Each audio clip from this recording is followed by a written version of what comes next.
제가 페이스북에서 어떤 목사님께서 하셨던 이 말씀 또 올린 글을 한번 봤습니다.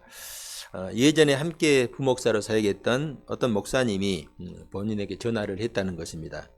개척을 했는데 요즘 교인도 없고 또 재정도 없고 너무 힘들다는 것입니다. 그래서 그 목사님께서 이렇게 말씀을 했다고 합니다. 그렇더라도 목사님 낙심하지 마시고 기도하고 이기세요. 모세도 기도하니까 하나님께서 홍해를 갈라주시고 또 광야에서 물을 주셨잖아요. 그 말을 듣고 있던 그 목사님이 이렇게 대답을 했다고 합니다. 그런데 목사님, 저는 모세가 아니잖아요. 목사님께서 그 말씀을 듣고 또 이렇게 말씀을 했다고 합니다. 목사님은 모세가 아니어도 하나님은 그 하나님입니다. 참으로 제가 이 글을 읽어보면서 일리가 있는 말이다, 그런 생각이 들었습니다. 오늘 우리가 정료주일이고 또 동시에 고난주간이 시작되는 고난주일 예배를 드리는데요. 우리는 매년 이 시기가 되면은 정료주일과 고난주일을 기념하고 있죠. 2000년 전 그것도 이스라엘 땅에서 일어난 사건이 오늘 우리와 무슨 관계가 있기에 성경에 소개되는 절기를 기념하는 것일까? 그것은요, 성경 속의 하나님께서 지금 우리가 믿고 있는 바로 그 하나님이기 때문입니다. 2000년 전 예루살렘에 낙이 타시고 입성하셨던 예수님이 오늘 우리가 믿고 고백하는 바로 그 예수님입니다. 우리 목회자들의 부담 가운데 하나가 매년 돌아오는 절기, 이 절기 설교 준비하는 것이에요. 매년 돌아오는 절기에 또 새로운 설교를 준비한다는 것이 부담으로 다가올 수가 있습니다. 그러나 저는 그렇게 생각하지 않습니다. 매년 절기가 돌아올 때마다 똑같이 설교를 할 수는 없지만은 같은 본문으로, 절기에 해당하는 같은 본문으로 동일한 메시지, 절기에 그 맞는 메시지를 전해야 된다, 그렇게 생각합니다. 유대인들의 경우에 가장 중요한 3대 절기가 여러분 있죠. 유월절, 오순절, 장막절. 이 절기가 되면은 여러분 유대인들은 어떻게 절기를 지킬까? 당시에는 지금같이 설교가 있었던 그런 시대가 아니기 때문에 그들은 하나님의 율법을 제사장들이 읽어주었어요. 그냥 율법을, 성경의 말씀을 읽어줍니다. 또 초막절이 되면 그들은 작년과 똑같이 마당에 텐트를 치고, 그리고 일주일 동안 텐트에서 생활하면서 율법을 또 서로 읽어주고 묵상을 합니다. 그때 자녀들이 부모님에게 묻죠. 아빠, 왜 우리는 좋은 집 놔두고 이렇게 텐트에서 생활하는 거예요? 그러면은 아빠는 자신이 부모에게 들었던 그대로, 배운 대로 자녀들에게 또 가르쳐 줍니다. 우리 조상들이 애굽에서 나왔을 때 광야에서 40년 동안 텐트를 치고 살았는데, 그럼에도 하나님께서 광야에서 우리 조상들에게 먹을 것을 주시고 입을 것을 주시고 함께 하셔서 결국은 가나안 땅으로 인도하셨단다. 이것을 1년이고 10년이고 평생 동안 가르치는 거예요. 반복하는 것입니다. 그렇기 때문에 유대인들은 자신들이 지키는 절기에 대해서 이런 반복적인 경험을 통해서 거의 암기하고 습득을 하죠. 우리가 이 시간 정료주일과 고난주일이 무엇이고 또 어떤 의미가 있는지 함께 말씀을 통해서 살펴보도록 하겠습니다. 자, 그러면 먼저 정료주일은 어떤 날인가? 정료주일은 예수님께서 십자가 고난을 앞두시고 예루살렘에 입성한 그 주간의 첫날, 그러니까 일요일이에요. 다시 말해서 예수님은 정료주일에 예루살렘에 입성하셨고 그 주간 목요일에 이제 저녁 시간에 성만찬을 나누신 이후에 겟세마네 동산에서 기도하시다가 무리들에게 붙잡혔죠. 그리고 다음 날 금요일에 골고다 언덕에서 십자가에 달려 죽으셨습니다. 자, 그러면은 우리가 지금 지키는 이 정료주일, 왜 정료주일이라고 하는 것일까? 그것은 예수님께서 예루살렘에 입성하실 때 많은 사람들이 정료나무 가지를 흔들면서 예수님을 환영했기 때문입니다. 이 정료나무는 유대 문화에서 승리와 영광을 나타내고 또 한편으로는 독립과 구원의 의미를 담고 있다고 합니다.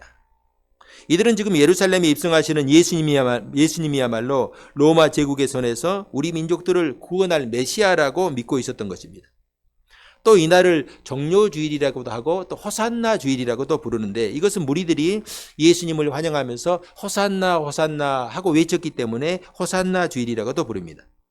여러분, 호산나라고 하는 단어는요, 히브리어로 호시아나는 단어인데, 호시아라는 동사와 뒤에 나라는 이 전미사가 붙어가지고 합성이 되었어요.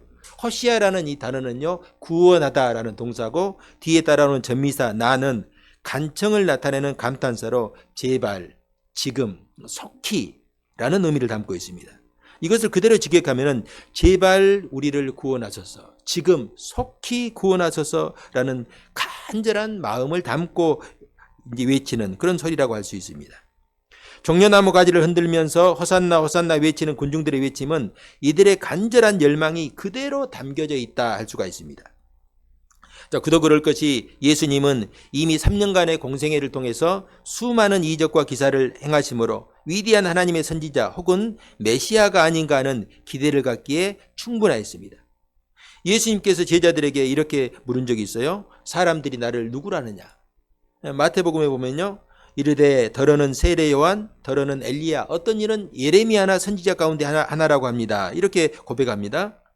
여러분, 세례 요한은요, 당시 예수님 당시 모든 사람들에게 회개를 촉구하며 강력한 메시지를 전했던 선지자였기 때문에 사람들은 예수님이 행하신 여러 가지 행동들을 보면서 혹시 세례 요한이 다시 살아난 것이 아닐까 하는 생각을 가질 정도였습니다.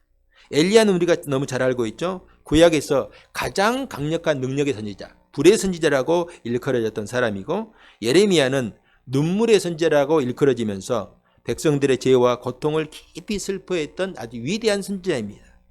그만큼 예수님이 행하신 이적과 능력 그리고 말씀은 당시 사람들에게 널리 알려졌고 인정을 받았다라는 말이죠. 심지어 예수님은요, 얼마 전에 예루살렘에서 한 2-3km 떨어진 베단이라는 곳에서 죽은 나사로를 살리신 이적을 베푸셨습니다. 이 사건은 이미 예루살렘에서 모르는 사람이 없을 정도로 소문이 났습니다. 유대인들의 입장에서 이분은 선지자들이 예언한 메시아가 확실하다, 그런 생각이 들었습니다. 이것이 바로 2000년 전 예루살렘 성전에 입성하시던 예수님의 그 모습, 종료주일의 분위기였다 할 수가 있습니다. 자, 그런데 예수님의 생각은 유대인들과 많이 달랐어요. 유대인이 기대하는 것과 예수님의 생각은 많이 달랐죠. 그 증거가 예수님께서 나귀 새끼를 타시고 예루살렘에 입성하셨다는 것입니다. 이것은 이미 구약에서 스가랴 선지자를 통해서 예언했던 말씀의 성취입니다. 오늘 본문 보십시다. 15절을 보면요, 이는 기록된 바 시온에 따라 두려워하지 말라. 보라, 너희 왕이 나귀 새끼를 타고 오신다 함과 같더라. 이 말씀은 이제 스가랴에서 9장 9절에 스가랴 선지자가 했던 말을 좀 요약해 놓은 건데, 스가랴서를 보면요, 조금 더 구체적으로 이제 스가랴 선지자가 했던 예언의 말씀이 증거되는데 제가 봉독합니다. 시온에 따라 크게 기뻐할지어다. 예루살렘에 따라 즐거이 부를지어다. 보라, 내 왕이 내게 임하시나니 그는 공의로우시며 구원을 베푸시며 겸손하여서 나귀를 타시나니 나귀의 작은 것 곧 나귀 새끼니라. 자, 스가랴 선지자는 예수님을 가리켜서 내 왕이 내게 임하신다, 이렇게 증거합니다. 만약에 예수님께서 세상 사람들이 바라던 그런 세상의 왕이라고 한다면은 화려한 말이나 황금 마차를 타야 하는데 오히려 예수님은 뭘 타고 오셨어요? 나귀 새끼를 타고 오셨어요. 그럼 왜 예수님은 나귀 새끼를 타셨을까? 스가랴 선지자는요, 그렇게 얘기합니다. 그분은 겸손하시기 때문에 나귀 새끼를 타셨다. 예수님께서 이 땅에 오신 것은요, 유대인들이 원하는 것처럼 위대한 다윗 왕국을 회복하려는 것이 아니었습니다. 마가복음 10장 45절에 보면은 인자에 온 것은 섬김을 받으려 함이 아니요 오히려 섬기려 하고 자기 목숨을 많은 사람의 대속물로 주려고 오셨다, 이렇게 말씀하죠. 예수님께서 이 땅에 오신 것은 세상 왕이나 권세자들처럼 군림하고 다스리려는 것이 아니라 오히려 섬기려고 오셨다, 이렇게 말씀합니다. 심지어 자신의 목숨을 많은 사람의 대속물로 주시기 위해서 오셨다 말씀합니다. 여기서 우리는 예수님께서 왜 나귀 새끼를 타셨는가 알 수가 있죠. 예수님은 섬김을 위해서 오셨기 때문입니다. 군중들이 기대하는 것처럼 힘과 권력으로 세상과 싸워 이기고 군림하는 왕이 아닙니다. 로마는 자신의 힘과 군대로 세상을 통일하고 평화를 실현한다고 생각했습니다. 그러나 그런 평화는 로마나 로마 사람들만을 위한 평화였지 세상을 위한 평화는 결코 아니었습니다. 예수님은 자신만을 위한 평화나 자기 사람들만을 위한 그런 평화를 원하지 않았습니다. 그분이 주시는 평화는 세상이 주는 것과 다른 평화, 그러니까 세상이 알 수도 없는 평화입니다. 요한복음 14장 27절에 보면요, 예수님께서 이렇게 말씀하십니다. 평안을 너희에게 끼치노니 곧 나의 평안은 너희에게 나의 평안을 너희에게 주노라. 내가 너희에게 주는 것은 세상이 주는 것과 같지 아니하니라. 예수님이 가르치는 평안은요, 힘과 정복을 통한 평화가 아니라 섬김을 통한 평화, 겸손을 통한 평화입니다. 예수님의 제자들 한번 여러분 한번 생각해 보세요. 그들은 예수님과 함께 예루살렘에 올라오는 길에 다툼이 있었어요. 그 다툼의 내용을 예수님께서 이제 확인해 보니까 누가 더 큰가, 누가 더 높은가 하는 그런 이유였습니다. 아마도 제자들도 예수님을 향한 군중들의 기대를 느끼고 있었던 것으로 보입니다. 이번 6월절에 예루살렘에 올라가면은 무슨 일이 일어나도 일어날 것 같다. 드디어 우리가 기대하던 그런 일이 일어날 것 같다 하는 그런 생각을 했던 것으로 보입니다. 그때가 되면은 예수님께서 세상 사람들이 요구하는 것처럼 왕이 되시고 자신들도 한 자리 차지해야겠다 하는 생각이 들었던 것입니다. 여러분, 다른 사람보다 다 높은 곳으로 올라가려고 하니까 평소에는 제자들 사이에 없던 갈등이 생기기 시작했어요. 내가 다른 사람보다 한 칸이라도 더 높게 올라가려고 하니까 어떤 일이 생기느냐. 그동안 3년 동안 함께 동고동락했던 동료들이 나에게 걸림돌이 되는 거예요. 내가 올라가려고 하니까 다른 사람을 딛고 올라가야 되는 것이죠. 이에 예수님께서 그들에게 말씀하십니다. 이방인의 집권자들과 고관들이 어떻게 하는지 너희들 모르느냐. 그들은 자기 마음대로 다스리고 권세를 부린다. 그러나 너희는 그렇지 않아야 된다. 하나님 나라는 그런 게 아니라는 거예요. 오히려 크고자 하는 자는 섬기는 자가 되고 으뜸이 되고자 하는 자는 모든 사람의 종이 되어야 한다 하는 것이죠. 여러분, 이걸 또 오해하면 안 돼요. 우리가 낮아지고 섬기면은 하나님께서 나중에 우리를 높여주시고 왕이 되게 하실 것이다. 이렇게 생각하는데 그것도 오해입니다. 여러분, 하나님 나라는요, 낮아지고 섬기는 나라예요. 왜 이 세상이 이처럼 어지럽고 막 이렇게 아수라장이 되고 지옥처럼 되는 것일까? 그 이유가 딱 한 가지예요. 서로 높아지고 또 서로 으뜸이 되려고 하기 때문입니다. 서로 조금이라도 더 많이 가지고 더 많이 누리려고 하기 때문입니다. 여러분, 내가 더 많이 가지려면 어떻게 해야 돼요? 상대방의 것을 조금이라도 더 빼앗아야 되죠. 이 세상의 모든 제한은 한정이 되어 있거든요.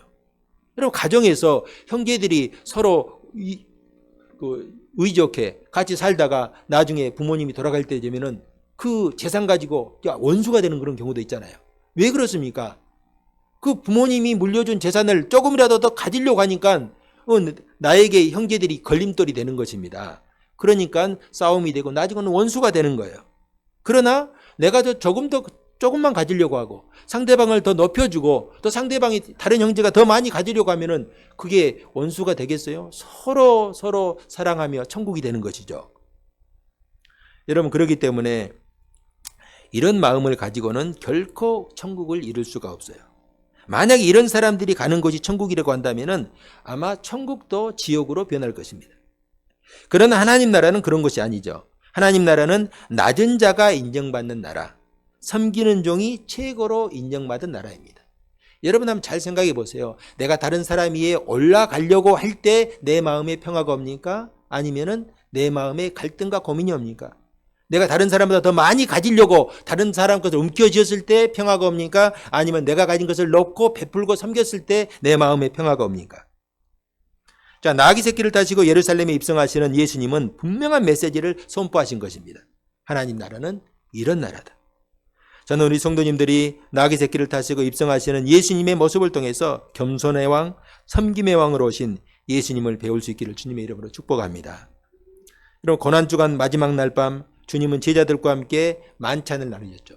그냥 우리가 만찬인데 그냥 우리가 말하는 말의 만찬이지 그냥 식사를 하셨어요. 마지막 식사를 하신 거예요. 이 시간이 지나면 예수님은 제자들과 함께 겟세마네 동산으로 기도하러 갈 것입니다. 그리고 그곳에서 대제사장과 장로들이 보낸 무리들에게 붙잡히시고 끌려가서 모진 신문을 당하시고 십자가에 달려 죽으실 것을 주님은 다 알고 계셨습니다. 사실 지금 이 만찬의 자리가 제자들과 마지막 나누는 식사 자리예요. 예수님이 제자들에게 하고 싶은 말씀, 당부하고 싶은 말씀이 얼마나 많았겠습니까? 그런데 주님은요, 저녁을 먹으시다가 일어서서 겉옷을 벗습니다. 그리고 수건을 가져다가 허리에 두르시고 디아에 물을 떠서 제자들의 발을 씻습니다. 여러분, 제자들의 발을 씻으려면 예수님의 그 모습이 어때야 되겠어요? 위치가 제자들의 발 아래 무릎을 꿇어야겠죠. 차례대로 제자들의 발을 씻던 주님이 베드로에게 이르자 베드로가 화들짝 놀라면서 이렇게 말합니다. 주여, 주님께서 내 발을 씻으십니까? 이에 주님께서 말씀합니다. 내가 지금 하는 것을 내가 이해하지 못하나 나중에는 다 이해하게 될 것이다. 자, 그럼에도 베드로는 주님, 내 발만은 절대로 씻지 못합니다. 그렇게 할 수 없습니다. 하고 이제 저항하죠. 당시 발을 씻는 것은요, 종이나 노예가 주인에게 하는 행동이기 때문입니다. 이때 주님께서 이 베드로에게 아주 의미심장한 말씀을 하십니다. 내가 너를 씻어주지 아니하면은 내가 나와 아무런 상관이 없느니라. 여기에요, 매우 중요한 영적인 의미가 담겨져 있어요. 예수님께서 이 땅에 오신 것은 먼저는 섬기려 하고 자기 목숨을 많은 사람의 대속물로 주시기 위해서 오셨다 말씀하셨죠. 이 말씀에 비추어서 예수님의 이 말씀을 두 가지로 생각할 수가 있어요. 하나는 예수님이 제자들의 발을 씻어주신 것은 주님으로서 섬김의 본을 보여주신 거예요. 이어지는 예수님의 말씀에서 분명하게 드러나고 있습니다. 예수님께서 이렇게 말씀하셨어요. 내가 주와 또는 선생이 되어서 너희 발을 씻었으니 너희도 서로 발을 씻어주는 것이 옳으니라. 내가 너희에게 행한 것 같이 너희도 행하게 하려 하여 본을 보였노라. 너무도 이건 명확한 말씀이에요. 떼고 말고 할 말씀이 없어요. 예수님이 제자들의 발을 씻어주는 것처럼 너희도 서로 발을 씻어주는 것이 옳다. 이렇게 해야 된다. 이게 그리스도인의 삶이다. 나를 따르는 성도들의 모습이다 하는 것입니다. 높은 곳에 마음을 두지 말고 서로 섬기는 삶을 살아라. 다른 사람 걸 탐내지 말고 너의 것을 나누어라. 여러분, 섬기려면요, 낮아져야 되죠. 또 섬기려면요, 나를 부인해야 돼요. 왜? 우리의 이 육적인 욕망은요, 다른 사람의 섬김을 받으려 하고 다른 사람보다 높아지려고 하는 근본적인 육적인 욕망이 있기 때문에 그렇습니다. 더 높아지려는 욕망, 더 많이 가지려는 욕심, 다른 사람보다 조금이라도 더 편해지려는 마음, 인정받으려는 욕구를 부인해야 됩니다. 그런데 이게 여러분 결코 쉽지 않습니다. 왜? 이게 기본적인 사람의 욕구이기 때문에. 그래서 예수님께서 누구든지 나를 따르려거든 자기를 부인해야 된다. 이 말은 반대로 우리가 생각해 보면 자기를 부인하지 않고는 결코 예수님을 따를 수가 없다는 말씀이죠. 자, 여기에 한 가지 더, 예수님이 나의 죄를 씻어주시는 분임을 잊지 말아야 돼요.